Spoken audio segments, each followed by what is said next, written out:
Today we're going to do a little tour of our pantry and chat a little bit about why I feel it's important to have a fully stocked pantry and food storage on hand. Have you been dreaming about living a homesteader life? Have you been wondering what it takes to be a homesteader? Well, I combined a bunch of different lists that I found on the internet of what every homesteader needs to know. And I made one master list, and we are going to check off this list one at a time. Some of these things I am super excited to share because I'm already really passionate about them. While some others I'm a little bit more nervous to try, but I'm going to challenge myself and do it. So let's get started. Now let me start by saying that keeping a pantry and food storage is not one size fits all. Every family is different, and nowadays many people have food allergies that keep them from eating certain foods. So make sure that as you're listening to this to adjust what I'm saying to fit what your family needs and your family's dietary requirements. Let me know in the comments below what some of your struggles are with keeping a stocked pantry or with having food storage. So your first question might be, why should I keep a full pantry or why should I have food storage? Well, here's some of my reasons that I like having it. First, you have quick, easy meals on hand. I love having a stocked pantry when I forget to pull out meat from the freezer and I'm kind of stuck and I don't have anything I can make right away. I can just look into my pantry and I can easily throw together at least several meals without needing to purchase additional items. Also, by having that food on hand, it helps keep us from going out to eat as often because I know I already have the food in the house. You're so cute. Also, when you have a pantry and a food storage area set aside, it makes it so that you can easily save produce and meat that you produce on your own property. Of course, we want to have this food on hand in case of any kind of short-term emergencies or long-term emergencies. That could be something like power outages, or here where we live, we can get really bad blizzards, which could prevent trucks from bringing food to our stores, which would sell out quickly. So it's great having food on hand in case something like that happens. Also, like I mentioned, long-term emergencies. A long time ago when we were first married, my husband's work switched him from full-time to part-time, which really made it hard for us to make ends meet. But we already had some long-term food storage in our home. Okay. We were able to use that long-term food storage to help us get through until my husband could get full-time work again. Your next question might be, where do I start? Start with seeing what your family eats for several weeks. Keep it in a journal or maybe on the computer or your phone, a list of what you eat for breakfast, lunch, dinner, and snacks. If you already eat out a lot, try to change that up by making some meals from scratch. And try to keep track of which of the meals that you make from scratch your family loves and which ones they don't like so much. This is also where you want to keep note of different diet restrictions. So for us, we would keep track of also what my son, who is gluten-free, what he eats for those meals, because it's important to make sure that in any emergency, everyone can eat. I used to keep a list on hand of meals that we loved to eat that came mostly from our food storage. I lost it a couple years ago in a move. It's definitely something that I need to make again. You also want to make sure that you know what your space is that you're going to be keeping your food storage and your pantry items in. This will really affect what you're able to store and how much you're able to store. Keeping a pantry organized is an ongoing thing, and we kind of struggle with it at times. Just do your best to keep organizing it, maybe setting a time once a month to go through and organize and make sure things are staying as orderly as possible. If you're on a tight budget and you struggle with creating a pantry or buying food storage because of that, start with just a few items each week. Start with just spending $2, $5, $10, or whatever your budget allows you to do each month. If you do just a little bit each month, you'll slowly build up to a lot. When we were first married, I think we only started with $2 to $5 each week that we would set aside to add a little bit of extra to our storage. You can buy things like bags of rice, beans, extra cans of vegetables at just a couple each time, and they're pretty cheap, but they'll slowly build up over time. But as you are buying these things, make sure again that you're only buying things that your family will eat. There's no point in buying a whole bunch of canned pears if your family absolutely hates eating canned pears. Buy what you'll eat. One thing that I like to do to make sure I'm buying things we eat is I watch for items on sale. Now again, buy what you're gonna eat. It doesn't save you any money if you buy a whole packet of pasta that you know your family doesn't like. But as you're going through the store, look for sale items on things you know your family will eat, and if they're on clearance, buy a couple extra. Then you can set them aside for a time when you'll need them. If your finances allow, buy things in bulk. Things like wheat, rice, sugar, other baking items can be bought in bulk, and if stored correctly can last for many years. It may take a little more time to make things from scratch, but in the end it will save you money and you'll know what's going into the food that your family's eating. So now you've spent all this money on setting up a pantry and building some long-term food storage.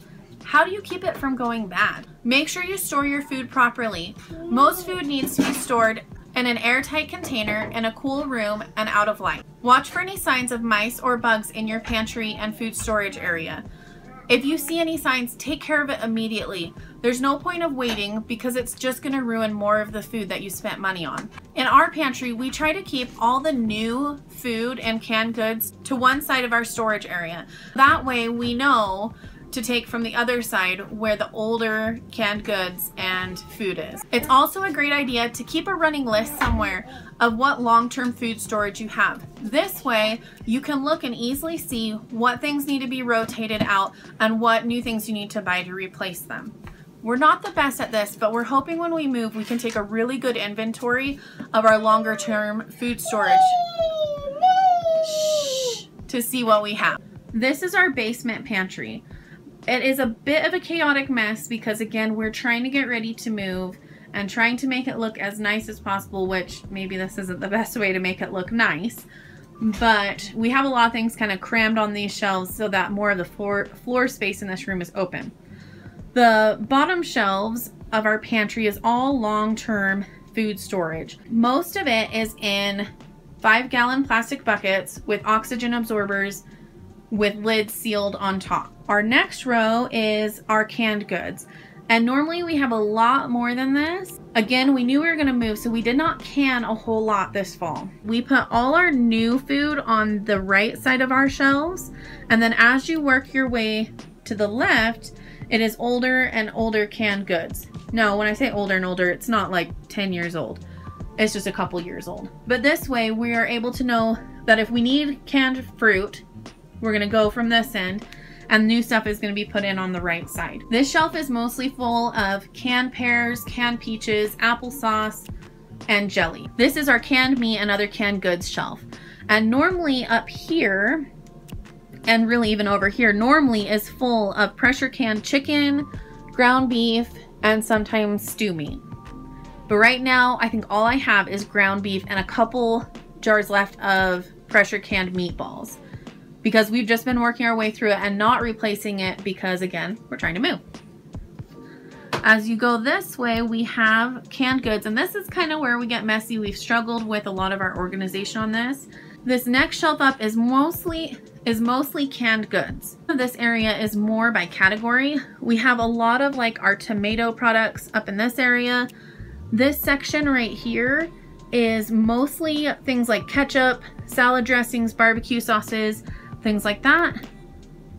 As we work this way, we've got some pasta sauces, and then over in that section, so over in this section right here is canned vegetables, and there's some behind this. This stuff's just kind of covering it, but this is where we keep our canned veggies. And then this back corner has peanut butter because we go through quite a lot of peanut butter.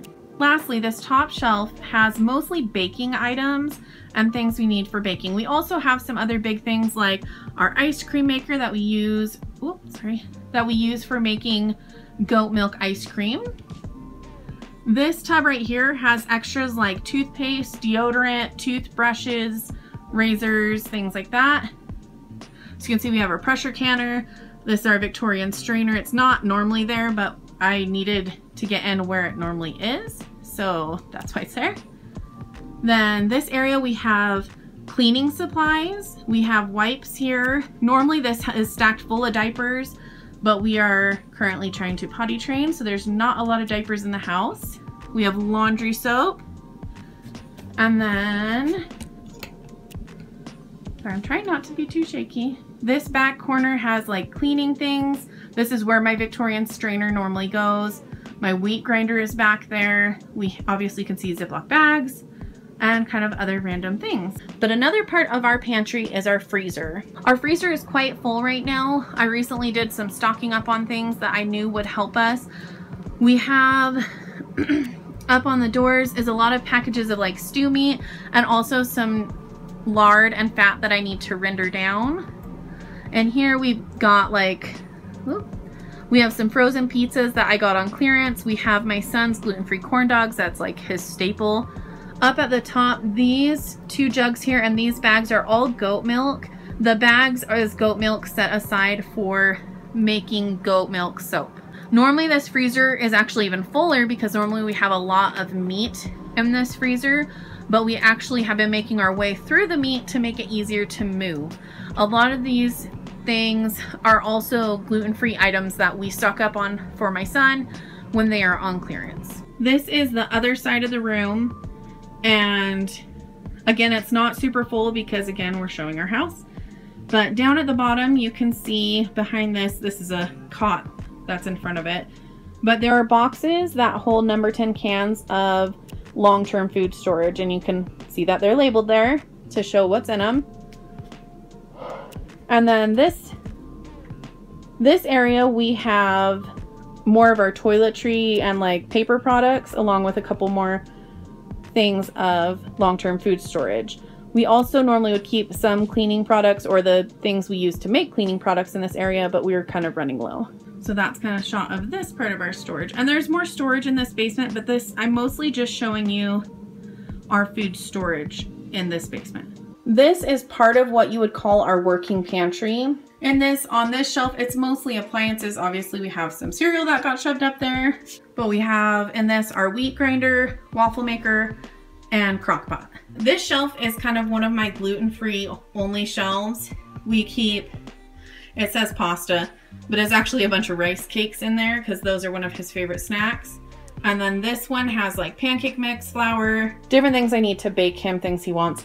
And then we just have this soda here because it's gonna be my son's birthday tomorrow and we are trying this soda.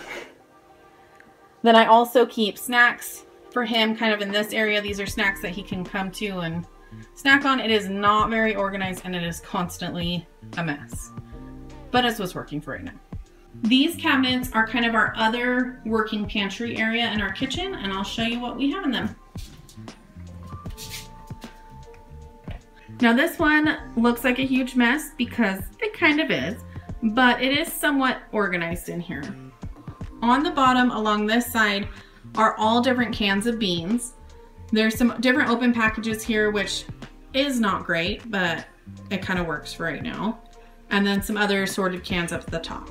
Now the things in these pantries I only bring up here from the basement as they are starting to get older and I want to use them up before they expire. This is the other pantry section, and again it looks kind of like a mess, but this one's a little more organized than the other. We have all of our pastas up here, and then we have our different oil containers that are opened as well. Down in the basement on that top shelf where the baking items are, that's where I normally store our oil, and we have a little bit up there, but again, we're kind of working through what we have, so we have less to move. Down under this oil is a container of honey, and then back there I have number 10 cans that I have opened and I'm using. Up in my upper cabinets, I also keep some other pantry items that are great to have on hand. My cupboards are actually a little more bare than they normally are because we're trying to keep things clean and tidy looking.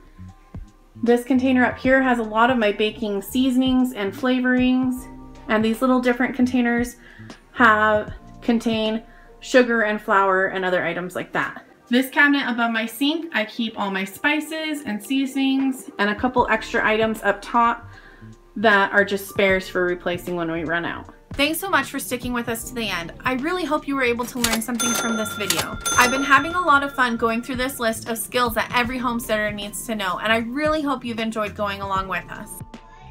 Look who learned how to open the fridge.